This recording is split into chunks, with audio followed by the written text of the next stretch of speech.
Iceland has a very interesting governing system with a robust history, both of which suits its country to a T. It is a very small country, only about 103,000 square kilometers, and a population of about 329,000 people. Its capital is Reykjavik. They speak their very own language, which is Icelandic, and their currency is the Icelandic krona, or isk. This is Iceland compared to the Hawaiian Islands. However, with a population of about 1.42 million, it is over 4 times the population of Iceland.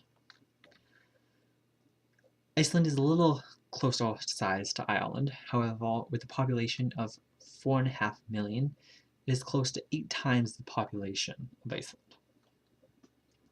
Now, getting down to things, there are 3 main parts to Iceland's government: the legislative branch, the executive branch, and the judicial branch. In addition, there is an administrative branch which presides over 23 counties and towns, but honestly it's not that interesting. The Althing, or in direct translation, all thing, is the Icelandic parliament. They form the legislative branch. They were originally founded in 930 AD, however their purpose has changed throughout the years a little bit. There are currently 7 constituencies that each elect 9 members for a total of 63 seats. They are elected through proportional representation, which means that seats are awarded based on percentage of votes, not majority of votes.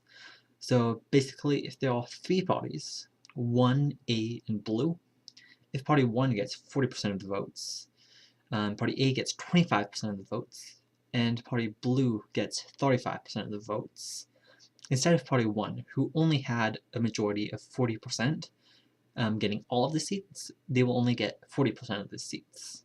The system is really used to reduce the number of wasted votes, because in a majority vote, only 40% of the votes would have ended up choosing where all the seats would have gone, and the rest would have been thrown out, basically.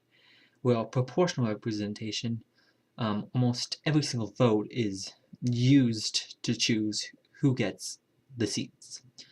In addition to this, because Iceland is so small, most parties are simply unable to get elected, so they form these kind of coalitions to form larger parties that are able to get elected more easily.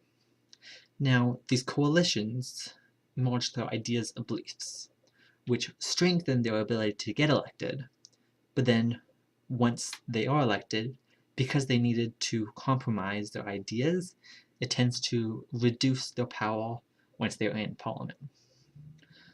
For those that do get elected into the Althing, though, they share some of the legislative power with the executive branch. It's kind of interesting. But the executive branch is a little bit different. First off, the president is voted in by a majority. Not too crazy. But the president has very limited power in office.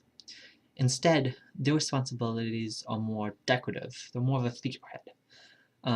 They do have some foreign affairs responsibilities, and they also carry the title of Grand Master of the Order of the Falcon, which is kind of an interesting thing. If you have time, you should look into it. One of the jobs that the president does have is to appoint the prime minister and the cabinet. However, this is generally being done by the Althing.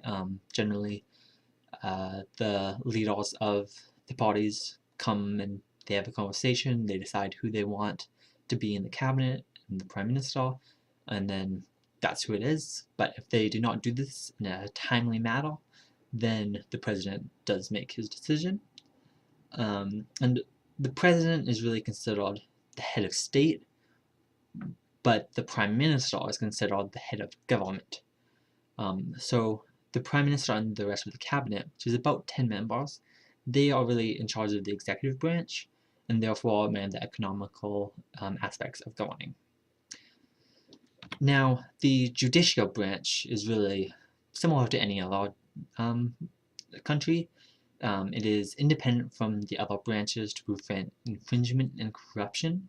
It is responsible for interpreting and enforcing laws, and it is comprised of the Supreme Court as well as other smaller district courts. So yeah, if you have any questions or if I've made any mistakes, please let me know in the comments. And thank you for watching.